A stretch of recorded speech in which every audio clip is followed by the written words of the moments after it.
కృత్రిమ మేధస్సు artificial intelligence అనేది ఇకపై సైన్స్ ఫిక్షన్ సినిమాల్లో మాత్రమే చూసే విషయం కాదు. అవి ఇప్పటికే మన దైనందిన జీవితంలో ఒక భాగం అవుతున్నాయి.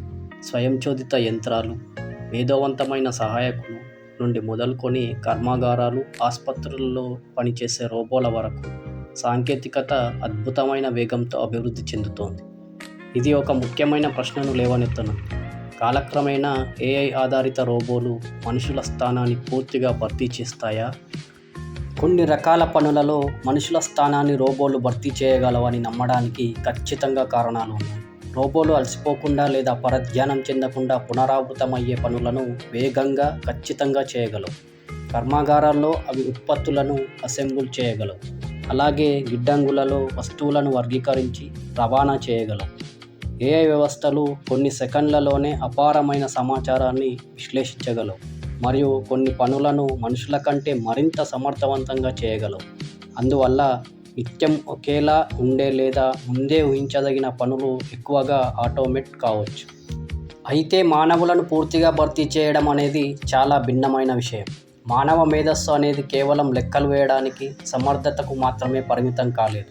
మనుషులకు భావోద్వేగాలు, ఊహ, సానుభూతి, నైతిక విచక్షణ మరియు సంక్లిష్టమైన సామాజిక పరిస్థితులను అర్థం చేసుకునే సామర్థ్యం ఉన్నాయి. ఒక ఉపాధ్యాయుడు కేవలం సమాచారాన్ని మాత్రమే అందించడు. ఒక మంచి ఉపాధ్యాయుడు విద్యార్థి భయాలను, బలహీనతలను మరియు ఆకాంక్షలను అర్థం చేసుకుంటాడు. అదేవిధంగా ఒక వైద్యుడికి వైద్య విజ్ఞానంతో పాటు కరుణ కూడా అవసరం. రోబోలు కొన్ని మానవ ప్రవర్తనలను అనుకరించవచ్చు, కానీ నిజమైన మానవ భావోద్వేగాలను, సంబంధాలను పునరుత్పత్తి చేయడం చాలా కష్టం. అంతేకాకుండా ఏఐ వ్యవస్థలను సృష్టించేది, నియంత్రించేది మానవులే.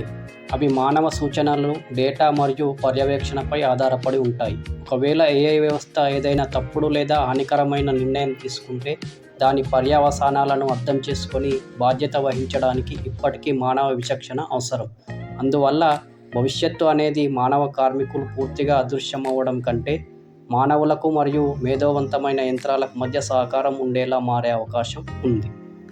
నా అభిప్రాయం ప్రకారం ఏఐ రోబోలు కొన్ని మానవ ఉద్యోగాలను భర్తీ చేస్తాయి, కానీ సమీప భవిష్యత్తులో అవి మానవుల స్థానాన్ని పూర్తిగా భర్తీ చేసే అవకాశం లేదు. బదులుగా పని యొక్క స్వభావం మారుతుంది.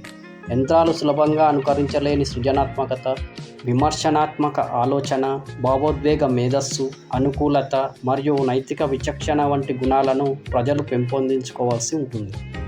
కాబట్టి అసలైన సవాలు ఏఐకి వ్యతిరేకంగా పోరాడడం కాదు, దానిని తెలివిగా ఎలా ఉపయోగించుకోవాలో నేర్చుకోవడం. యంత్రాలు ఎంత మేధవంతంగా మారినప్పటికీ మానవత్వం లేని మేధస్సు ఎప్పటికీ మానవత్వాన్ని పూర్తిగా భర్తీ చేయలేదు. కాబట్టి మానవులు ఎల్లప్పుడూ విలువైన వారిగానే ఉంటారు. ఈ వీడియోని లైక్ అండ్ షేర్ చేయడం మర్చిపోకండి. ఇలాంటి మరిన్ని వీడియోల కోసం నా ఛానల్ని సబ్స్క్రైబ్ చేసుకోండి.